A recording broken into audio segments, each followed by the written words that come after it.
Horror Stories by Forest Secrets.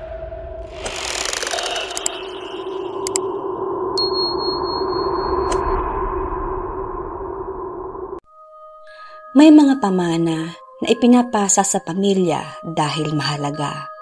Mga alahas, lupain, lumang bahay, mga litrato. Pero sa isang maliit na baryo sa probinsya, may isang pamilya na may minanang bagay na walang sino mang gustong tanggapin. Isang lumang kahon at sa loob nito, mga gamit na sinasabing ginagamit ng kanilang lola sa pangkukulam. At ang mas nakakatakot, hindi raw namatay ang kapangyarihan ng matanda kasama niya.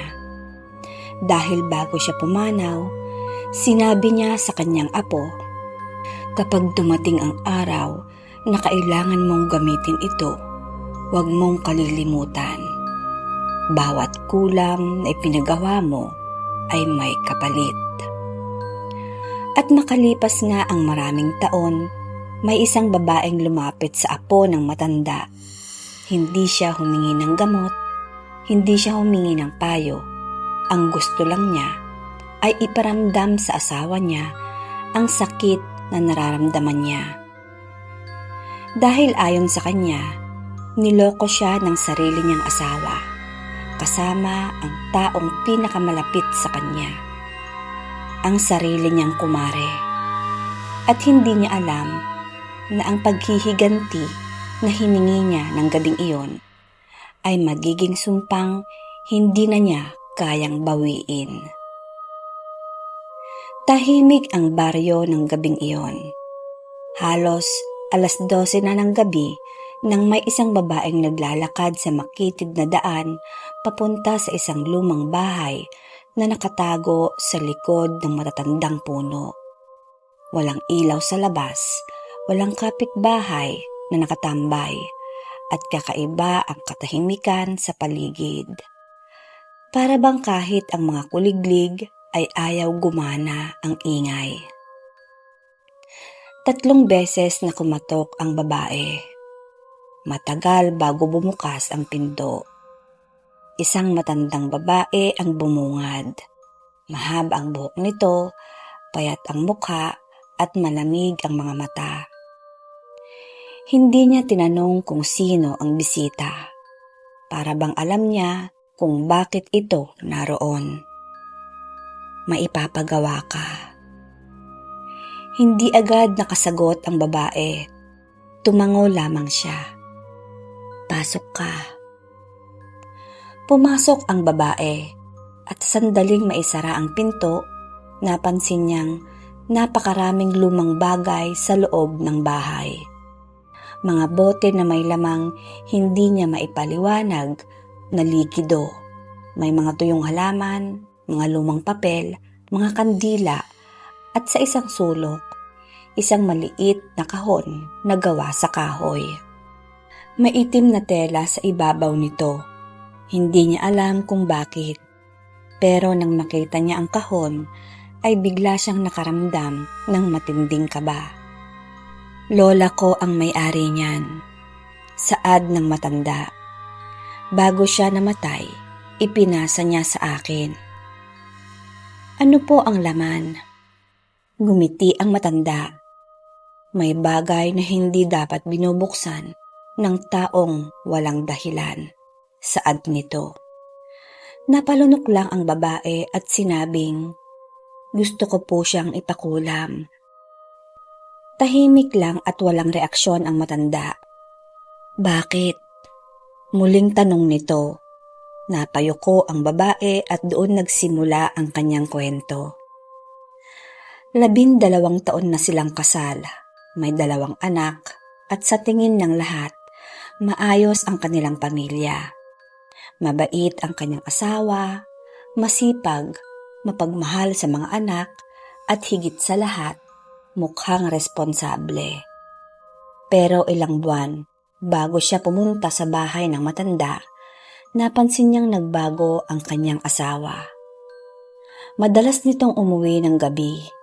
palaging may dahilan, may meeting, may overtime, may inuman, may kailangang puntahan. Hanggang isang araw ay napansin niyang palaging may kausap ang asawa niya sa telepono. Kapag lumalapit siya, biglang itinatago ang screen. Noong una, pinilit niyang huwag mag-isip ng masama. Hanggang sa isang gabi nga, nakita niya ang isang mensahe. Isang simpleng mensaheng, "Miss na kita." Hindi iyon para sa kanya.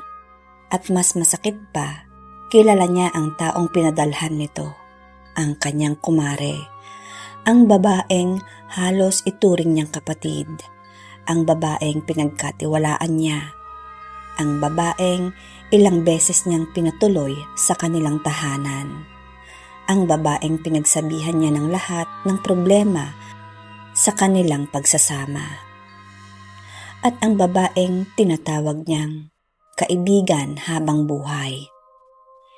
Hindi niya agad hinarap ang dalawa. Sinubukan niyang alamin ang buong katotohanan. At sa paglipas nga ng mga araw, ay lalo lamang niyang natuklasan ang mga kasinungalingan. Mga lihim na tawag, mga pagkikita, mga mensaheng binubura, at mga alaalang hindi niya akalaing kayang gawin sa kanya ng dalawang taong pinakamalapit sa puso niya. Isang gabi ay nakita niya ang dalawa. Magkasama ito sa isang lugar na hindi dapat. At doon tuluyang gumuho ang mundo niya. Hindi siya sumigaw, hindi siya nanakit, hindi siya nag-iskandalo. Umuwi lamang siya na may luha sa mga mata. At sa gabing iyon, habang nakahiga siya sa tabi ng kanyang asawa na parang walang nangyari, may nabuo siyang isang madilim na desisyon. Kung hindi niya kayang ibalik ang pagmamahal nito, gusto niyang mawala ang taong sumira sa kanya. "Anong gusto mong mangyari?" tanong ng matanda. "Gusto kong magsisi siya. Hindi sapat iyon. Gusto kong matakot siya. Hindi pa rin sapat." Napaluha ang babae. "Gusto kong maramdaman niya ang sakit na ginawa niya sa akin." Matagal siyang tinitigan ng matanda. "Kapag sinimulan natin ito, hindi madaling tapusin." "Handa po ako," saad ng babae. "Kapag humingi ka ng kulam, hindi mo alam kung saan ito titigil." Muling saad ng matanda. "Wala na po akong pakialam." At iyon ang naging pinakamalaking pagkakamali niya. Dahil ng gabing iyon, binuksan ng matanda ang lumang kahon. May isang maliit na supot sa loob nito. May ilang piraso ng lumang papel at isang litrato na halos kupas na. Kinuha ng matanda ang pangalan ng kanyang asawa. Ipinatong ang papel sa harap ng kandila at nagsimulang bumulong ng mga salitang hindi maintindihan ng babae. Pero ang alam niya ay Latin iyon. Habang lumilipas ang mga minuto, biglang lumamig ang buong silid. Naramdaman ng babae ang tila lamig na hangin na dumadaan sa kanyang batok. Tumingin siya sa paligid. Walang bukas na bintana kahit isa. Walang electric fan. Pero gumagalaw ang buhok niya. At pagkatapos ay may narinig siyang mahihinang katok. Napatingin siya sa pintuan. May tao po ba sa labas? Hindi sumagot ang matanda. Muli niyang ipinagpatuloy ang ginagawa. Muli ay may kumatok, mas malakas na ngayon, hanggang biglang tumigil iyon. At nang narinig ng babae ang isang boses ng matandang babae na mahina at paos. At tila ba nanggagaling sa loob mismo ng bahay. "Bakit mo siya ipinapahamak?" Nanigas ang babae. Napatingin siya sa matanda. Subalit ang matanda ay patuloy lamang sa pagbulong. "May narinig ka ba, iha?" tanong niya. Hindi sumagot ang babae dahil ayaw niyang sabihin ang totoo. Ayaw niyang aminin na may narinig siyang boses at higit sa lahat, ayaw niyang isipin kung kaninong boses iyon. Pagkalipas ng 3 araw ay nagsimulang magbago ang kanyang asawa. Nang una, hindi ito makatulog. Sinasabing palagi siyang may naririnig na yabag sa labas ng kanilang kwarto. Minsan daw ay may kumakatok sa bintana, pero kapag binuksan niya ay wala namang tao. Pagkatapos ay nagsimula siyang magkaroon ng matinding bangungot. Paulit-ulit na napapanaginipan ang isang matandang babae na nakatayo sa dulo ng isang madilim na hallway. Hindi gumagalaw, hindi nagsasalita at nakatitig lamang sa kanya. Sa bawat panaginip, palapit ng palapit ang babae. Hanggang isang gabi nga, nagising ang kanyang asawa na sumisigaw. Nanginginig at namumutla ito at nakatingin sa isang sulok ng kanilang kwarto. "Anong nakikita mo?" saad ng asawa niya. Hindi ito sumagot. Maya-maya, mahina nitong sinabi, "May matanda." Itinuro nito ang sulok. Wala siyang nakita, walang tao, walang anino, walang kahit ano. Pero nang tingnan niya ang sahig, ay may nakita siyang bakas ng paa. Maliit lamang, parang paa ng isang matandang babae. At ang mas nakakatakot, ang mga bakas ay nagsisimula sa ilalim ng kama at papunta sa tabi mismo ng kanyang asawa. Mula noon ay lalong lumala ang kalagayan ng lalaki. Nawalan siya ng ganang kumain, namayat at hindi na makapagtrabaho ng maayos. Madalas siyang nakatitig sa kawalan at minsan bigla lamang siyang nagsasalitang mag-isa. "Hindi ko naman sinasadya. Hindi ko naman gustong saktan. Patawarin mo ako." Noong una iniisip ng babae na nagsisisi na ang kanyang asawa at iyon ang gusto niya. Pero hindi natanggal. Nakaramdam siya ng kakaibang takot. Dahil isang gabi, habang natutulog ang kanyang asawa ay may narinig siyang boses mula sa sala. Hindi pa tapos. Napabangon siya.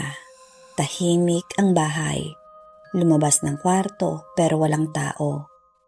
Subalit sa mesa ay may isang bagay na hindi niya inilagay doon. Isang lumang litrato. Ang litrato ng kanyang asawa. At sa ibabaw nito may itim na marka. Kinabukasan, bumalik siya sa bahay ng matanda. "Tumigil na po tayo." Tumitig ang matanda sa kanya. "Bakit?" saad nito. "Natatakot na po ako. Akala ko ba ay gusto mong iparamdam sa kanya ang sakit? Hindi po sa ganitong paraan.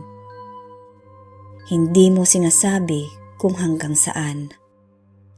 Napatulala ang babae. "Pakiusap po, itigil na ninyo." Umiling muli ang matanda. "Hindi ko kayang bawiin ang bagay na nasimulan mo na." "Pero kayo ang gumawa." "Hindi." Tahimik na sumagot ang matanda. "Ikaw ang humiling." Muling saad nito. At doon niya napansin ang isang kakaibang bagay. Ang lumang kahon sa mesa ay bahagyang nakabukas. "Hindi ko naman binuksan iyan. Hindi ako ang nagbukas." Nanginig ang babae. "Sino po?" saad nito. Muling hindi sumagot ang matanda at sa halip, Dahan-dahan itong tumingin sa likuran niya. Biglang nanlamig ang babae dahil nakita niyang nakatingin ang matanda sa isang lugar sa likod nito. Isang lugar na walang tao. May nakikita po ba kayo? Mahina ang sagot ng matanda. Hindi ikaw ang sinundan niya, kung hindi ako. Tumigil ang matanda. Ang asawa mo ang sinusundan niya. Muling saad ng matanda. Pag-uwi niya ay nakita niyang nakaupo ang kanyang asawa sa madilim na sala. Hindi ito nagsasalita. Nakatitig lamang sa isang lumang litrato ng kanilang pamilya. Lumapit siya. Bakit hindi ka makatulog? Hindi sumagot ang lalaki. Maya-maya ay nagsalita ito. Alam ko na kung ano ang ginawa mo. Nanigas siya. Anong ibig mong sabihin? Tanong ng babae. Tumingin sa kanya ang lalaki at sa unang pagkakataon, hindi galit ang nakita niya sa mga mata nito, kundi takot. Bakit mo ako ipinagawa? Hindi siya nakasagot. Bakit mo ako isinumpa? Muling napaatras ang babae at doon niya sinabi sa asawa niya. Walang nakakaalam, walang ibang nakarinig sa usapan nila ng matanda. Kumusta ang konsensya mo? Tanong ng lalaki at bigla itong ngumiti. Isang ngiting hindi niya nakilala dahil may mas masamang bagay na dumating kaysa sa kulam. Kinagabihan, nawala ang lalaki. Walang nakakita kung saan ito pumunta. Iniwan lamang nito ang cellphone sa mesa at isang papel. May nakasulat na 4 na salita. Hindi siya ang target. Nanginginig ang babae habang hawak ang papel. Hindi niya maintindihan hanggang may tumawag sa kanya. Ang kumare niya. Humihingi ito ng tulong. Nang puntahan niya ito, nakita niyang halos hindi na makapagsalita ang babae. Nakatayo lamang ito sa isang sulok ng bahay. Nakatitig sa isang lumang salamin. May nakikita ako. Sino siya? Si lola mo ba? Nanlamig ang babae sa tanong ng kumare niya. Hindi niya kailanman sinabi sa kanyang kumare ang tungkol sa matanda. Paano mo nalaman? Napahagulgol na lamang ang kumare niya. Tuwing matutulog ako, nakikita ko siya sa salamin, sa bintana, at sa ilalim ng kama. At kagabi, nagsalita siya. Anong sinabi niya? Tanong ng babae. Tumingin lamang ang kumare niya sa kanya. At sinabi ang mga salitang hindi niya malilimutan sa habang buhay. Sinabi niyang, hindi ako ang humingi ng kapalit. Mula noon ay nagsimula nang mangyari ang mga bagay na hindi maipaliwanag. Tuwing 3:00 ng madaling araw, may maririnig siyang yabag sa labas ng bahay. Minsan kumakatok sa pinto 3 beses. At kapag binuksan ay wala namang tao. Pero may maririnig na bulong, buksan mo. Sa ibang gabi naman ay ganun din. May makikita silang bakas ng paa sa sahig mula sa pintuan papunta sa kwarto at minsan papunta sa kanilang kama. Hindi alam ng babae kung sino ang dapat niyang katakutan, ang asawa ba niya o ang kumare niya. Ang matandang mangkukulam ba o ang sarili niyang desisyon. 1 linggo ang lumipas. Natagpuan ang kanyang asawa sa lumang bahay ng kanilang lola. Mag-isa lang ito, nakatayo sa harap ng lumang kahon, nanginginig at paulit-ulit na sinasabi, "Hindi ako ang kumuha." Nang makita siya ng kanyang asawa ay lumapit ito. Umuwi na tayo. Hindi ito gumalaw. Hindi na ako makaalis. Tinanong ng asawa niya kung bakit. Itinuro lamang nito ang kahon. Dahil nandito siya, ang taong tunay na isinumpa. Dahan-dahang bumukas ang kahon, walang humahawak dito at sa loob ay may lumang litrato. Pero hindi litrato iyon ng asawa niya. Hindi rin litrato ng kanyang kumare, kundi litrato niya, ang babae mismo. At sa likod ng litrato ay may nakasulat na pangalan. Ang pangalan niya, kasunod ng isang petsa. Petsa ng gabing unang pumunta siya sa bahay ng matanda. At doon niya naunawaan ang lahat. Hindi pala simpleng kulam ang ginawa niya. Ang bawat hiling na binitawan niya ay may kapalit. At dahil ang galit niya ang naging daan para buksan ang lumang kahon, siya rin ang naging bahagi ng sumpa. Hindi niya alam kung ang kanyang asawa at kumare ay tunay na biktima o kung ginamit lamang siya ng isang bagay na mas matanda kaysa sa kanilang lahat. Pero may isang bagay siyang tiyak. Mula ng gabing iyon, hindi na siya muling nakatulog ng maayos. At sa bawat gabi, may maririnig siyang boses sa tabi ng kanyang kama. Mahina, paos at pamilyar. Humingi ka, natanggap mo, ngayon magbayad ka. Lumipas ang mga buwan. Nagbago ang babae. Hindi na siya lumalabas ng madalas. Hindi na nakikipag-usap sa mga kapitbahay. At tuwing sasapit ang gabi, lagi niyang isinasara ang lahat ng salamin sa bahay. At dahil may isang bagay siyang natuklasan, kapag tinitingnan niya ang salamin, hindi na sarili niya ang nakikita niya. Minsan, nakikita niya ang kanyang asawa. Minsan ang kanyang kumare. At minsan, isang matandang babae na nakatayo sa likuran niya. Isang gabi habang nagsusuklay siya sa harap ng salamin, bigla niyang napansin na hindi gumagalaw ang refleksyon niya. Tumigil ang kanyang kamay, pero sa salamin, patuloy na nagsusuklay ang kanyang refleksyon. Dahan-dahan itong ngumiti at nagsalita. May isa ka pang hiling. Napaatras siya. Wala na. Ngumiti ang refleksyon. Sigurado ka. Muli siyang umiling. At doon nawala ang ilaw. Kinabukasan ay natagpuan siyang nakaupo sa harap ng salamin. Gising, tahimik, hindi umiiyak, hindi nagsasalita. Tanging isang bagay ang paulit-ulit lang niyang sinasabi. Hindi na ako hihiling. Sa tabi niya ay naroon ang lumang kahon. Bukas at walang laman. Wala na ang mga papel, wala na ang litrato, wala na ang mga gamit. Para bang may kumuha sa lahat.